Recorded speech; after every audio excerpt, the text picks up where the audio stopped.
Hello friend, इस video में हम इकोनॉमिक प्लानिंग को डिस्कस कर रहे हैं। तो ये इकोनॉमिक प्लानिंग का सेकंड वीडियो है जिसमें हम प्लानिंग कमीशन, जो कि एक नॉन कॉन्स्टिट्यूशनल बॉडी है, जो 15 मार्च 1950 को इस्टेब्लिश हुआ था पंडित जवाहरलाल नेहरू की अध्यक्षता में।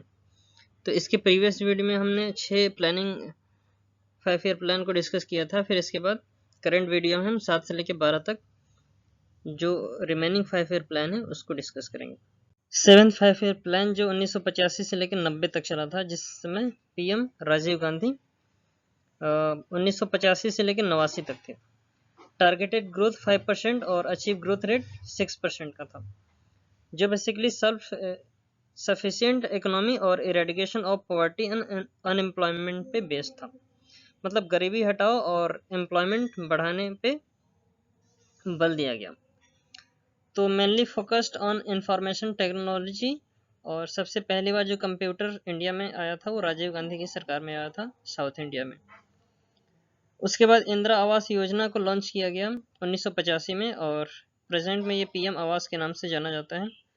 और उसके बाद security exchange board of India, SEBI, जो स्टॉक मार्केट को रेगुलेट करता है, कांग्रेस की सरकार में इसका एस्टेब्लिशमेंट होता है 12 अप्रैल 1988 को।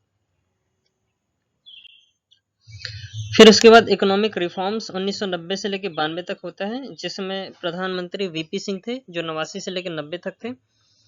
फिर उसके बाद चंद्रकिशोर 90 से लेकर 91, 1 साल के लिए। पीवी नरसिम्हा राव 1991 से लेकर 96, 5 साल के लिए। तो ये इकोनॉमिक रिफॉर्म्स 2 साल के लिए था, जिसमें एलपीजी रिफॉर्म्स था, जो लिबरलाइजेशन, प्राइवेटाइजेशन और ग्लोबलाइजेशन के लिए था। तो उस समय जो फाइनेंस मिनिस्टर हुआ करते थे वो डॉक्टर मनमोहन सिंह थे 1992। और फिर उसके बाद SIDBI, small industries development bank of India का एस्टेब्लिशमेंट होता है, जो कांग्रेस की सरकार उस समय का जो इकोनॉमिक रिफॉर्म्स था उस टाइम पीरियड में 2 अप्रैल 1992 को सिडबी का एस्टेब्लिशमेंट होता है। 8th 5 ईयर प्लान जो 1992 से लेकर 97 तक चला था, जिसका मॉडल था जॉन मिलर मॉडल। तो इस मॉडल पे ये बेस्ड था। उस समय पीएम पीवी नरसिम्हा राव थे 91 से लेकर 96 तक। फिर उसके बाद अटल बिहारी वाजपेयी 96 से लेकर 1996 में 16 दिन के लिए थे। फिर उसके बाद 1996 से 7 तक एचडी देवेगौड़ा पीएम बने थे। टारगेटेड ग्रोथ रेट था 5.6% और अचीव ग्रोथ रेट 6.8% का था। Human resource and development of employment, ये इसका बेसिक एम था। फिर उसके बाद नेशनल पेंशन स्कीम लॉन्च होता है इस 5 ईयर प्लान में। फिर सेबी एक्ट 1992 पास होता है। फिर उसके बाद इंडिया 1995 में वर्ल्ड ट्रेड ऑर्गेनाइजेशन का मेंबर बनता है। फिर उसके बाद 9th 5 ईयर प्लान की बात करें, जो growth with just equitable development, ये इसका मॉडल नहीं है, बेसिक कॉन्सेप्ट है, एक तरीके से एम समझ लीजिए। फिर उसके बाद ये टाइम पीरियड 1997 से लेकर 2000 तक 9th 5 ईयर प्लान का टाइम पीरियड है। और इस समय पीएम एचडी देवगौड़ा 1996 से 7, आई के गुजराल 97 से 98। फिर उसके बाद अटल बिहारी वाजपेयी 1998 से 99 तक 1 साल के लिए। फिर उसके बाद 5 साल के लिए 2004 तक। टारगेटेड ग्रोथ रेट 7.1% था और अचीव ग्रोथ रेट 6.8% का था।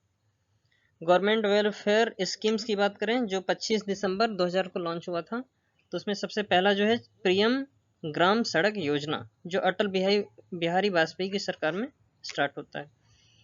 फिर दूसरा प्लान है पीएम अंत्योदय अन्न योजना, ये भी बीजेपी की सरकार में स्टार्ट होता है, जो 35 किलोग्राम राशन पर राशन कार्ड के नाम पे दिया जाता है। फिर उसके बाद बजट की बात करें, फाइनेंशियल ईयर 2000 से 2001 में, तो उस समय सर्व शिक्षा अभियान स्टार्ट किया गया था बीजेपी की सरकार में। अब 10th 5 ईयर प्लान की बात करें तो 2002 से लेकर 7 तक चलता है, जिसका जो बेसिक एम है वो एंश्योरिंग इक्वेलिटी, स्पेशल जस्टिस और डेवलपमेंट। 2 प्राइम मिनिस्टर थे इस समय में, अटल बिहारी वाजपेयी जो 1990 से 4 तक थे, और डॉक्टर मनमोहन सिंह जो 2004 से लेकर 9 तक थे। टारगेटेड ग्रोथ रेट था 8.1% और अचीव 7.6% होता है। फिर उसके बाद गवर्नमेंट वेलफेयर स्कीम्स की बात करें जो 25 दिसंबर 2000 को लॉन्च होता है, तो सबसे पहला निर्मल भारत योजना जो 15 अगस्त 2002 को लॉन्च होता है। प्रेजेंट में इसको हम स्वच्छ भारत योजना 2 अक्टूबर 2014 से जानते हैं। NREGA national rural employment guarantee act जो कि 2 फरवरी 2002 को लॉन्च हुआ और ये 2009 में इसका रीनेम कर दिया गया और इसका नाम चेंज करके मनरेगा हो गया, Mahatma Gandhi national rural employment guarantee act. जो ग्रामीण क्षेत्र के मजदूर होते हैं उनके लिए मनरेगा को लॉन्च किया गया था 2009 में इसका रीनेम किया गया था। 11th 5 ईयर प्लान की बात करें तो इसका 2007 से लेकर 2012 तक चलता है। जो इसका मेन एम है वो इंक्लूसिव ग्रोथ है। डॉक्टर मनमोहन सिंह जो 2007 से लेकर 9 तक और 9 से लेकर 14 तक पीएम थे, तो इसमें टारगेटेड ग्रोथ 9% का था और अचीव ग्रोथ रेट 8% का था। गवर्नमेंट वेलफेयर स्कीम्स की बात करें 2007 से लेकर 12 तक, तो उसमें सबसे पहले आम आदमी बीमा योजना जो 22 अक्टूबर 2007 को स्टार्ट होता है। फिर उसके बाद पीएम आदर्श ग्राम योजना जो 2009 को स्टार्ट होता है और लास्ट में स्वावलंबन योजना है जो 27 सितंबर 2010 को लॉन्च होता है। 12th 5 ईयर प्लान जो 2012 से लेकर 17 तक चला था, जो ट्रिपल पी मॉडल पे बेस्ड है। इसका जो बेसिक मेन एम है वो फास्टर, सस्टेनेबल और मोर इंक्लूसिव ग्रोथ। और इस समय जो पीएम थे वो डॉक्टर मनमोहन सिंह जो 2009 से 14 और नरेंद्र मोदी 14 से लेकर 19। इसका जो मेन फोकस था वो फाइनेंशियल इंक्लूजन और इंफ्रास्ट्रक्चर पे बल दिया गया और mainly focused on infrastructure investment और सस्टेनेबल डेवलपमेंट। तो ये मनमोहन सिंह और नरेंद्र मोदी इस समय काल में प्रधानमंत्री रहे थे। फिर इसके बाद बीजेपी की जो सरकार आई थी 2014 में, तो ये प्लानिंग कमीशन को हटा के नीति आयोग बनाया गया था जो 1 जनवरी 2015 को एस्टेब्लिश हुआ था, जिसका पूरा नाम है national institution for transforming India. जिसका जो मेन एम है basic aim faster, sustainable and more inclusive growth. Time period एक फाइनेंशियल हर एक साल ये होता है, एक फाइनेंशियल ईयर के लिए, जो 2014 से लेकर 24 तक चलता रहा है। और इसमें जो इसका जो हेडक्वार्टर है न्यू दिल्ली में है और इस्टेब्लिश 1 जनवरी 2015 को हुआ था। चेयरमैन इसके प्राइम मिनिस्टर होते हैं जो कि नरेंद्र मोदी हैं प्रेजेंट टाइम, और वाइस चेयरमैन सुमन के बेरी हैं नीति आयोग के। एमडी और सीईओ की बात करें तो बीवीआर सुब्रमण्यम है और फुल टाइम्स मेंबर अनस्पेसिफिक होते हैं और एक्स एफिशियो मेंबर 4 एमपीज होते हैं। पार्ट टाइम मेंबर 2 तक हो सकते हैं और स्पेशल, फिर उसके बाद कुछ स्पेशल इनवाइटीज और गवर्नमेंट काउंसिल के मेंबर होते हैं।